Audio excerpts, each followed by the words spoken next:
Dakuin na muna natin ho si Harry Roque, mga kababayan. Ano? Eto si Harry Roque. Saan muna ba? Ano ba tong dalawa na to? Yung isa, eh, eto muna. Bago matapos yung Semana Santa. Panginoon ngayong araw na ito. Oy, gamit na gamit ni Harry Roque pero ayaw mag-explain sa Pogo. No? Pero kung mapapatunayan ho yung tungkol sa Pogo, mga kababayan, na dawit siya doon, wala tong mga wala tong ano mo, ano tawag dito, pagbabanal-banalan mo. Bakit to? Sa loob ng Pogo, mga kababayan, meron pong mga nakita na pogi. si De La Serna, pinapasok. Tuwing kailan ka lang pumapasok doon sa Pogo Hub? Kapag ka po meron school, ano ang gamit mong sasakyan? Toyota Fortuner po. Di ba? Tapos, ano ginagawa mo doon? Nakikitira lang po ako doon. Libre. Di ba? Pero doon ho nakita yung mga dokumento nila ni A.R. De La Serna. Kaya naman po nagkaroon ng sinasabing Pogo at Pogi. Ano po ba mga natuklasan doon, mga kababayan? Mga pang-i-scam natuklasan doon sa loob. Mga torture hub na ano doon sa loob. Nakita ho doon sa loob ng Pogo, mga boss chief sir. Meron din pong mga reklamo, no? Na sila ay kukunin from Malaysia, Indonesia, Thailand, at iba't iba pang lugar, mga kababayan. Sasabihin, may trabahong maganda. Parang mga OFW lang din po, mga bossing, no? Tayo po lumalabas ng bansa, no? Yung mga kababayan natin lumalabas ng bansa upang maghanap buhay sa ibang bansa. So sila gano'n naman din po. Pilipinas nga lang ang destinasyon. Merong magandang trabaho sa Pilipinas, ganyan. Magpapaalam doon sa kanilang pamilya. Eto para gumanda ang ating buhay, ha?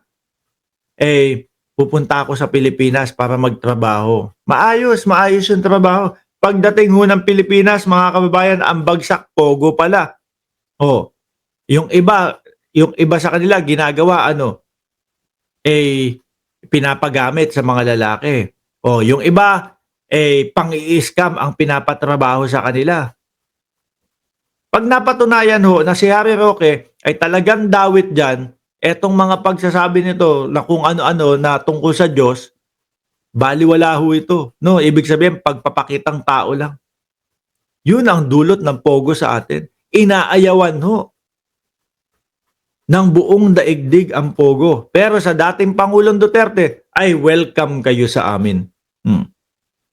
Pagmamalaki pa ng dating Pangulong Duterte, mga kababayan, tataas ang tax natin dyan. No?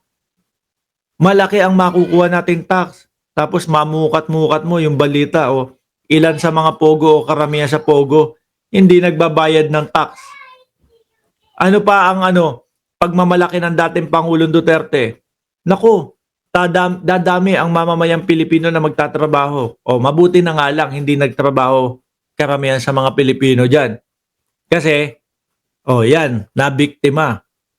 Di ba? Kapag hindi pumayag sa kanila doon sa Pogo na mang-scam, sa torture hub ang kalalabasan, doon dadalhin. Kawawa. Ano ang ginagawa ni De La Serna sa Pogo Hub? Ay paligayahin si Roque. Uwi ka na! Sabi ni Kian, pinahirapan mo pa akong basahin yan. Uwi ka na, bakla. Di na kami galit sa'yo. Bakla ba si Roque? Talagang maniniwala na ako kay Mommy Pebs. Uy, naku, baklang-bakla ya si Roque. Sabi, pakinggan nyo si Roque, mga kababayan, kung paano po, gamitin ang Semana Santa para bumati sa atin lahat. Habang inaalala po natin ang sakripisyo ng Panginoon ngayong araw na ito, parating po ang Pasko ng Pagkabuhay. Yan. Bukas, no? Tingin ko paparating na din ang Pasko ng pag-aresto sa iyo. Dahil ang ating gobyerno, mga kababayan, no? Ang NBI kinasuhan na po si Harry Roque at si Maharlika, mga bossing. Ang alam ko kay Roque, sedition. Sedition mga kababayan. Bakit? Nabanggit doon ni Pebbles Talakera, ni Mami Pebs, na sabi ni Roque, may pagmamalaki daw na sinabi si Roque na, ay naku, nagkamali sila. magaling akong magpabagsak ng ng bayan. Ano ba yung muntik ko nang masabi? Magaling akong magpabagsak ng gobyerno. O yun ang ibig natin sabihin. Diba? Kasi, mas magaling to magpatayo, hindi magpabagsak, siguro. Mga boss. O pwedeng gamitin ho yun. Diba? Laban sa kanya.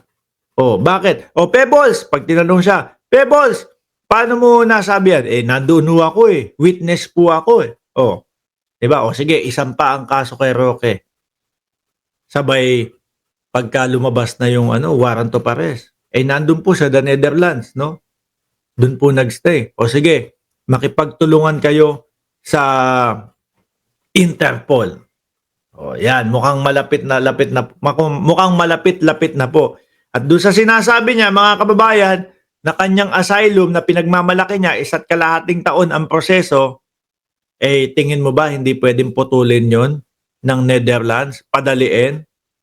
Lalo na kapag kumpleto dokumento at ebidensya ang bansang Pilipinas laban sa'yo at ipakita na kaya ka lang lumabas ng bansa at kaya ka lang nagtatago dahil meron lang gusto sa iyong klaruhin patungkol doon sa mga papeles na ipinagyayabang mo para doon sa sinasabi mong para doon sa nakitang 65 million. Kung di ako nagkakamali, 63 to 65 million. Basta line of 6 po yan, mga kababayan, na million. Naku kapag walang pumapasok sa iyong income tapos wala ng pogo, malaliho maubos yung 65 million na yan. Minsan nga, hindi natin namamalayan. Nakaubos na tayo ng 1 million ho, di ba? Lalo pa kaya kapag kayo nakapres lahat, hindi ka makakilos, tapos walang pogo, mabilis maubos ho yan. Mamaya pag-uusapan natin yan, mga bossing. Di ba? Malamang ito, maiuwi din ho ito. At kasama na rin po dyan ang Pasko ng pagkabuhay ng mga Pilipino. Pasko ng pagkabuhay ng Pilipino, bukas, linggo, o mamaya, kapag pagka tungtong ng alas 12. Yan na, di ba? Naalala ko ho, pag Pasko ng pagkabuhay sa sa Tondo, Maynila, mga bossing, yun. Papaalam ako sa nanay ko, sa tatay ko. Tawag sa amin niya sa lubong Sa Tondo, shout out po doon sa mga taga Tondo. Laki po diyan ho ako pinanganak sa lugar ng Franco Street. Naalala ko pa, tingnan nyo kung gaano katalas yung aking memorya. Ang address namin diyan sa Tondo, Maynila ay 623. Hindi. Na yun Coral na yun nung lumipat na kami. 1574. No? Ano yun? Umalis kami doon kasi nasunugan kami. 5 taon yata o 4 na taon ako. Pero doon ako pinanganak. Natatandaan ko pa, mga 3 taong gulang ako. Sip-sip ako ng soft drinks doon sa gilid nung tindahan ng tiyahin ko na si Tita Leia na ngayon nasa Canada na. Diyan ako pinanganak. Sip-sip ako ng soft drinks. Kabata-bata ako pa noon. Tapos nasunugan kami. Diyan kami nakatira sa 1574 Franco Street, corner ng Pacheco at corner ng Pitong Gatang.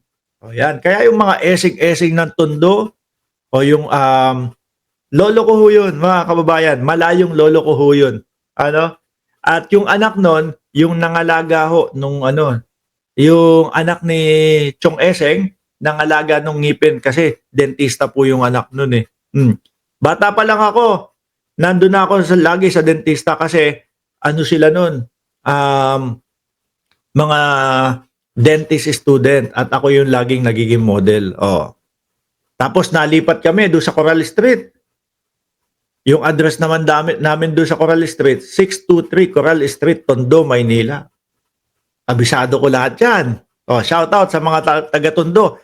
Kapag kami, yung mga salu-salubong na ganyan, mga bossing, sasabihin ko sa nanay tatay ko, sasalubong kami. Gigising ako ng alas 4 na madaling araw. Kasama ko yung mga kaibigan ko. Sige, bahala ka sa buhay mo. Ang ending hindi ako magigising, mga bossing. Pero yung mga sumunod na mga panahon, nagigising na ako. Doon sa kanto ng Tondo, no, yung mismong simbahan ng Tondo. Doon ho magaganap yung salubong. Yung Kalapate, kukuhanin yung belo ni Mama Mary. Ganon. Pero ho kami, wala ho talaga kami sa salubong noon. Nandun kami sa tapat na peryaan, mga kababayan. Sa peryaan, nagko-color game. Ay, nako, sarap lang balikan yung mga nakaraan, no? Oh.